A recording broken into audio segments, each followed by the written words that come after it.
কিছু মানুষ বলেন যে নিরন্তর কাজ করলে, পুরুষার্থ পালন করলে এই জীবন বদলে ফেলা সম্ভব। আজ আমি আপনাকে বোঝাবো যে এক মুহূর্ত, সময় আর সিদ্ধান্ত কতটা গুরুত্বপূর্ণ হয়। এক মুহূর্তই যথেষ্ট। একটা মুহূর্ত এত শক্তিশালী হতে পারে যে তা আপনার সমগ্র জীবন পাল্টে দিতে পারে। এমন এক সময় ছিল শ্রীরামের কাছে, যখন ওনাকে সিদ্ধান্ত নিতে হয় যে উনি নিজের পিতার আদেশ পালন করতে বনবাসে যাবেন নাকি যাবেন না। উনি সেই আদেশ পালন করেছিলেন, তারপর সময় অনুসারে উপযুক্ত সিদ্ধান্ত নিলেন। আর আজ সকলের মনে বসবাস করেন শ্রীরাম। আর অন্যদিকে আছে রাবণ। ওনার কাছে একটা সময় ছিল, একটা সুযোগ ছিল নিজের প্রারব্ধকে শুভ করে তোলার। উনি ভুল করলেন আর মৃত্যু লাভ করলেন। নির্বাচন সবসময় আপনার হাতে, শুধু আপনাকে সময়কে বুঝতে হবে, সেই মুহূর্তকে বুঝতে হবে আর উচিত সিদ্ধান্ত নিতে হবে, ব্যাস।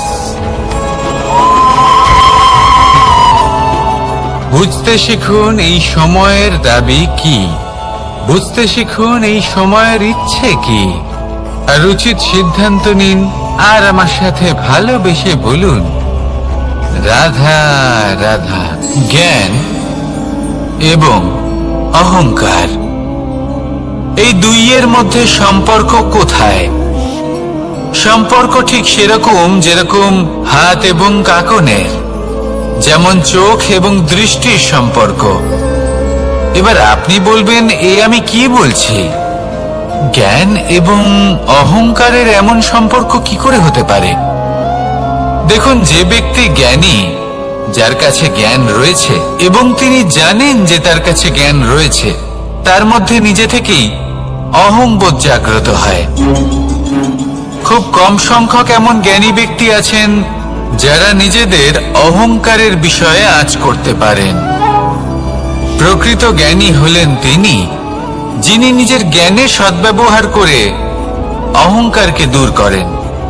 উচিত সময় বুঝে যান, নিজের অন্তর যাচাই করে এই বিষয়টা দেখেন যে তার অন্তরে অহংবোধ জাগ্রত হচ্ছে এবং নিজেকে সেখানেই থামিয়ে দেন, যাতে অহংকারের পথে তিনি অগ্রসর না হয়ে যান।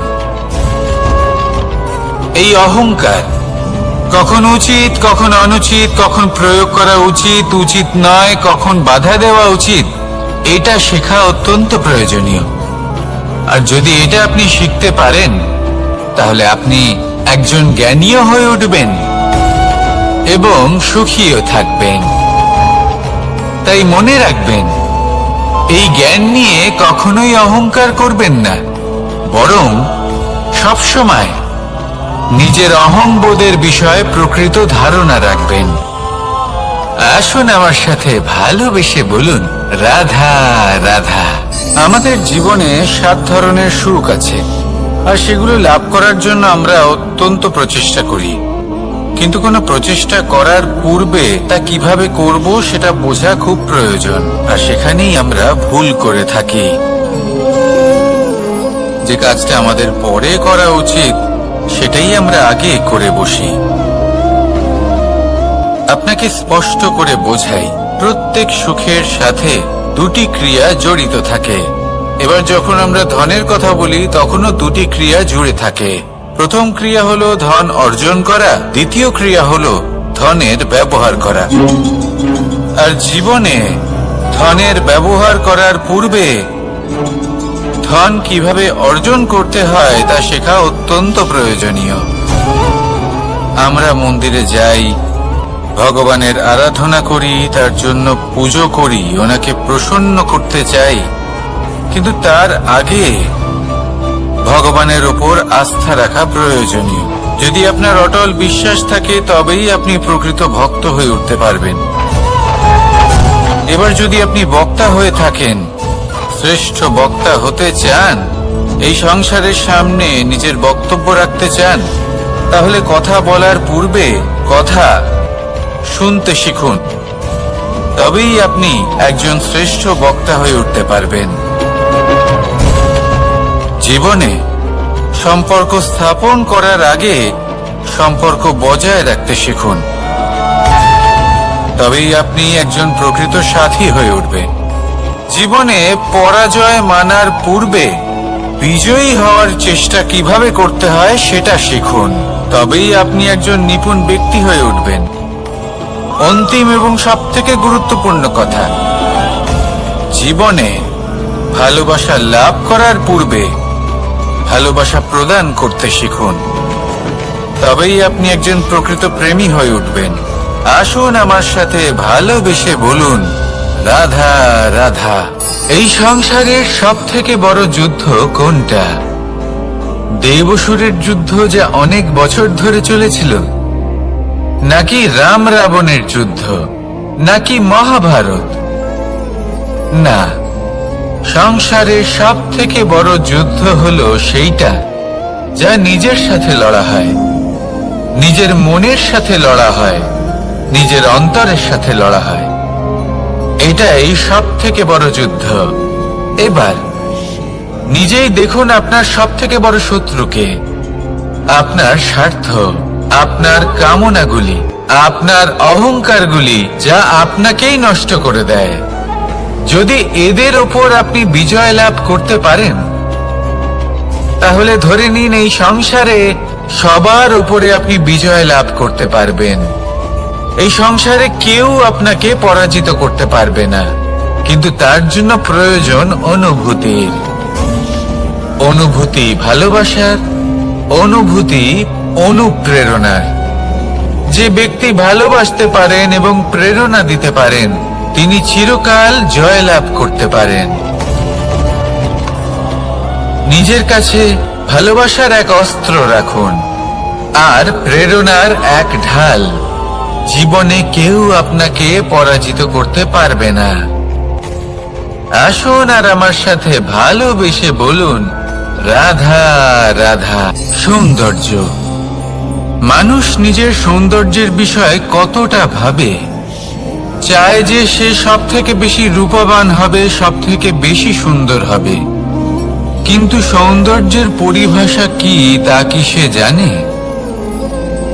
কোনো মাকে জিজ্ঞেস করুন, ওনার জন্য সৌন্দর্যের পরিভাষা ওনার সন্তান। কোনো ভক্তকে জিজ্ঞেস করুন, ওনার জন্য সৌন্দর্যের পরিভাষা ওনার ভগবান। শ্রীরামকে জিজ্ঞেস করুন, ওনার জন্য সৌন্দর্যের পরিভাষা হলো হনুমান। ভাঙা হানু, ফুলে যাওয়া মুখ, দেখতে গেলে উনি বানর, লম্বা লেজ, এত নিরীহ যে ওনাকে অমূল্য মালা দিলে সেটা ছিঁড়ে তার ভেতরে শ্রীরামকে খুঁজছিলেন। কিন্তু ওনার ভাবনা কত সুন্দর। উনি এটা বিশ্বাস করেন যে সংসারের যতই মূল্যবান জিনিস দিয়ে এই মালা তৈরি করা হোক না কেন, যদি এর মধ্যে শ্রীরাম না থাকেন, তাহলে এর মধ্যে কোনো অর্থ নেই। সৌন্দর্য রূপে নয়, ভাবনায় নিহিত থাকে। যদি আপনি সৌন্দর্য প্রাপ্ত করতে চান, তাহলে তা কর্মে নিয়ে আসুন, ভাবনায় এবং বিচারে নিয়ে আসুন। এই সৌন্দর্য আপনার সাথেই থাকবে। যদি আপনি সৌন্দর্যকে রূপের মধ্যে খোঁজেন, তাহলে কিছুক্ষণের জন্য পাবেন। সেই সৌন্দর্য সময়ের সাথে হারিয়ে যাবে। সৌন্দর্য যদি পেতে চান, খুঁজতেই চান, তাহলে হৃদয় খুঁজুন, কর্মে খুঁজুন। মন প্রসন্ন হয়ে বলবে, রাধা রাধা। এই সংসারে মানুষ জন্মগ্রহণ করেন, বড় হতে থাকেন, পুরুষার্থ লাভ করেন, অর্জন করেন। অর্জন করা আসলে কি? বেশিরভাগ মানুষ বলেন অর্জন করা অর্থাৎ ধন সম্পত্তি অর্জন করা। আর কি অর্জন করা যায়? আর কি লাভ করা যায়? আসল প্রশ্ন হলো এটাই যে কি এমন আছে যা বাস্তব রূপে অর্জন করার যোগ্য। তা হলো ব্যবহার, জ্ঞান এবং সন্তোষ। কেন?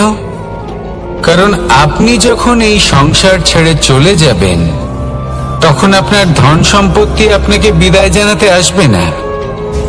আপনাকে বিদায় জানাতে আসবে আপনার আপনজন, যাদের সাথে আপনার সুসম্পর্ক ছিল। সমগ্র সংসারে সহস্র মানুষ ধন অর্জন করে থাকেন। শ্রেষ্ঠ মানুষ হলেন তিনি যিনি ব্যবহার, জ্ঞান এবং সন্তোষ অর্জন করে থাকেন, একে সকলের মধ্যে বিতরণ করেন। তাই এটাই করুন আর আমার সাথে ভালোবেসে বলুন, রাধা রাধা। সেই কখন থেকে এই পুস্তকটিকে দেখছি, কিন্তু এর থেকে আমি কোনো জ্ঞান লাভ করতেই পারছি না। এবার আপনি বলবেন যে আজ কেমন বিচিত্র কথা বলছি আমি। যদি এই পুস্তক থেকে আমাকে জ্ঞান লাভ করতে হয়, তাহলে শুধুই তাকিয়ে থাকলে হবে না। আমাকে এই পুস্তককে খুলতে হবে, পড়তে হবে, তাকে বুঝতে হবে, তবেই তো জ্ঞান প্রাপ্তি হবে। বড়ই সহজ একটা ব্যাপার, কিন্তু একে যাপন করা অত্যন্ত কঠিন, তাই না? আপনি নিজেকেই দেখে নিন। আপনার কাছে অনেক জ্ঞান রয়েছে। সহজ থেকে সহজতর জ্ঞানের কথা যদি বলি, আপনি এটুকু তো জানেন যে সত্যি কথা বলা ভালো কাজ, দান করা হলো পুণ্যের কাজ। আপনি জানেন যে পরিশ্রম করলে সাফল্য আসবে। এই জ্ঞান তো আমাদের কাছে রয়েছে, এমন অনেক জ্ঞান আমাদের কাছে রয়েছে, কিন্তু আলস্যের কারণে, অবহেলা করে আমরা শুধু এই জ্ঞান প্রয়োগ করতে পারি না, এই জ্ঞান যাপন করতে পারি না, একে আচরণে প্রয়োগ করতে পারি না, সেই জন্য দুঃখী হয়ে যাই। তাই আপনার কাছে যা যা জ্ঞান আছে, যা যা জ্ঞান আপনি লাভ করেছেন, সেই জ্ঞান যাপন করা শুরু করুন, জীবনে প্রয়োগ করতে শুরু করুন। এই মন প্রত্যেকটি মুহূর্তে প্রসন্ন থাকবে, আর লক্ষ্য প্রাপ্ত করে এই মন বলবে, রাধা রাধা। একটা জলের ফোঁটাকে ফোঁটা নামে সম্বোধন করা হয়। অনেক ফোঁটা একত্রিত হলে সাগরের রূপ ধারণ করে। শুধু একটা পাতাকে পাতা বলা হয়, অন্য অনেক পাতার সাথে একত্রিত হলে তা গ্রন্থের রূপ ধারণ করে। একটা মাত্র সুতো অন্য সুতোর সাথে মিলিত হলে বস্ত্রের রূপ ধারণ করে। অনেক সংখ্যক ইট একত্রিত হলে মহলের রূপ ধারণ করে। সৈন্যরা একত্রিত হলে সৈন্যদল তৈরি হতে পারে। এটা হলো শক্তি সংগঠনের, এটাই হলো শক্তি একতার। তা সে বনস্পতি হোক বা কোনো ব্যক্তি হোক, কোনো মনোভাবই হোক, যদি একা থাকে তাহলে দুর্বল হয়ে পড়বে। যদি সংগঠিত থাকে তাহলে শক্তিও বাড়বে আর আপনাকে সামনে এগিয়েও নিয়ে যাবে। তাই এই একতায় বিশ্বাস রাখুন আর আমার সাথে ভালোবেসে বলুন, রাধা রাধা। এমন কিছু রয়েছে মানুষের মনে, তাদের জীবনে এমন এক আবেগ যা সর্বজন বিদিত, যা সবাই জানেন যে উপস্থিত আছে, সেটাকে আমরা সমস্যা বলে থাকি। এমনিতে আমরা সকলেই জানি যে এমন কোনো গৃহ নেই যেখানে মৃত্যুর ছায়া পড়েনি, এমন কোনো বৃক্ষ নেই যার দ্বারা ওষুধ তৈরি সম্ভব নয়, এমন কোনো অন্ন নেই যা সময়ের সাথে বিষ বা অমৃতে পরিণত হতে পারে। এবার এই সমস্যাগুলি কোনো ব্যক্তির জন্য সমস্যা হতে পারে, কিন্তু নিজে থেকে এরা কোনো সমস্যাই নয়। এরা আসে আমাদের সাহায্য করতে, আমাদের কিছু শেখাতে। আপনি নিজেই দেখুন, পর্বতের শিখর থেকে কোনো এক পাখি পড়ে গিয়ে নিজের প্রাণ ত্যাগ করলো। সেটা কখন সম্ভব? যখন সেই পাখি ওড়ার চেষ্টাই করে না। তখন যখন কোনো ব্যক্তি জলে পড়ে যান এবং ডুবে গিয়ে নিজের প্রাণ হারান, এর সম্ভাবনা কখন বেশি থাকে? যখন সেই ব্যক্তি সাঁতার কাটার চেষ্টাই করেন না। তখন এই সমস্যা প্রত্যেকের জীবনে থাকবেই, কিন্তু এটা মনে রাখা প্রয়োজনীয় যে কোনো সমস্যা পরিস্থিতির কারণে সমস্যা হয়ে ওঠে না। এই পরিস্থিতি যখন আমাদের সামনে আসে, আমাদের তা কঠিন মনে হয়। আমরা নতমস্তক হয়ে পড়ি, ভয়ভীত হয়ে পড়ি, তার সম্মুখীন হতে পারি না। তখন তা সমস্যার রূপ নেয়। দৃঢ় হয়ে দাঁড়িয়ে থাকুন সাহসের সাথে, এই পরিস্থিতিগুলির সম্মুখীন হন। দেখবেন সমস্যা কখন সাফল্যে পরিণত হবে আপনি জানতেই পারবেন না। আসুন আমার সাথে ভালোবেসে বলুন, রাধা রাধা। এই সংসারে কখনো কোনো ব্যক্তিকে তার বাইরের পোশাক দেখে বিচার করার চেষ্টা করবেন না। এটা খুব বড় ভুল করবেন। যেমন আমরা জীবনে অনেক সময় এমন করি, ধরুন কোথাও একটা গাছ দেখলাম, খুব বিশাল আকারের একটা গাছ, যেটা মাটির থেকে অনেক উঁচুতে পৌঁছে গেছে, যার বিশাল শাখা আছে। সেগুলো দেখে আমরা ভাবি যে এই গাছে হয়তো কত সুস্বাদু ফল আছে। আমরা সেই গাছের পরিচর্যা করতে থাকি। আবার অন্যদিকে হলো একটি তৃণ, যেটা মাটি থেকে কিছুটা উঁচুতে পৌঁছেছে, কিন্তু সেই তৃণর নিচে, মাটির নিচে অত্যন্ত সুস্বাদু ফল বা সবজি জন্ম নেয়, যা আমাদের স্বাস্থ্যের পক্ষে অত্যন্ত উপকারী। সেই জন্য কখনো আবরণ দেখে কাউকে বিচার করতে চেষ্টা করবেন না। তার বদলে এটা বোঝার চেষ্টা করুন যে আপনার সামনে যে ব্যক্তি আছে বা বস্তু আছে, তার বিশেষত্ব কি। যদি এই বিশেষত্ব বোঝার ক্ষমতা আপনি অর্জন করেন, যদি এই শিল্প আপনি নিজের ভেতরে জাগ্রত করেন, তাহলে এই সংসারে বিশেষত্ব কি সেটা আপনি জানতে পারবেন। আর এই সমস্ত খেলা দৃষ্টি থেকে নয়, দৃষ্টিভঙ্গি থেকে জন্ম নেয়। দৃষ্টিভঙ্গি সবসময় শুভ রাখুন, আর আমার সাথে ভালোবেসে বলুন, রাধা রাধা। যখন মানুষের মৃত্যু হয় তখন কি হয়? অনেক সংখ্যক মানুষ শোক পালন করতে চলে আসেন। যে ব্যক্তি মৃত্যু লাভ করেছেন তার অনেক বস্তু থাকে যেগুলো তার প্রিয়, যেগুলো তিনি ব্যবহার করেছেন। তার শয্যা, তার বস্ত্র, তার আভূষণ সবকিছু তার থেকে বিচ্ছিন্ন করা হয় এবং খালি হাতে তাকে শ্মশানের উদ্দেশ্যে রওনা করা হয়। আমি আপনাকে এই প্রশ্ন করতে চাই, আপনি এই সংসারে কি অর্জন করেছেন? ধন সম্পত্তি, বস্ত্র, আভূষণ, এই সবকিছু যে আপনি অর্জন করেছেন, আপনার মৃত্যুর পরে তা আপনার থেকে দূর হয়ে যাবে। এর উত্তর হলো একটাই, আপনার কর্ম। শুধু সেটাই আছে যে একান্ত আপনার, আর শুধু সেটাই এই সংসার থেকে চলে যাওয়ার পরেও সংসারেই জীবিত থাকবে। যদি আপনি দুষ্কর্ম করেন, তাহলে এই সংসার আপনাকে একটি অনুচিত উদাহরণ হিসেবে মনে রাখবে যে এই ব্যক্তি খুব পাপী ছিল, অনুচিত কর্ম করতেন। যে পথে তিনি চলেছেন সেই পথে কারোর চলা উচিত নয়। সেখানেই যদি আপনি সৎকর্ম করেন, তাহলে সংসার চিরকাল এটাই বলবে যে খুব ভালো মানুষ ছিলেন, সবাইকে ভালোবাসতেন, সবাইকে সাহায্য করতেন, আমার খুব প্রিয় মানুষ ছিলেন। এটাই হলো শ্রেষ্ঠ কর্ম। সেই জন্য জীবনে শুধুমাত্র ধন সম্পত্তি, আভূষণ এই সব অর্জন করতে গিয়ে নিজের মনোনিবেশ করবেন না। শ্রেষ্ঠ কর্ম করুন।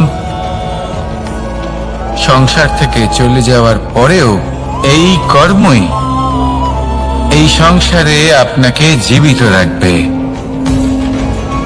আসুন আমার সাথে ভালোবেসে বলুন, রাধা রাধা। আমরা সবাই সূর্যকে সম্মান করি, ওনাকে শ্রদ্ধা করি, ওনাকে পুজো করি। এই সূর্য আমাদের শক্তি প্রদান করেন, প্রকাশ প্রদান করেন। কখনো কখনো উষ্ণতা এতটাই বাড়িয়ে তোলেন, এতটাই তপ্ত করে তোলেন, আমাদের একথা মনে হয় যে আমাদের এই শরীর জ্বলে যাচ্ছে। তখনও আমরা বিরোধিতা করি না, তাকে কটু কথা শোনাই না, আমরা সসম্মানে তা গ্রহণ করি। কেন? কেন করি?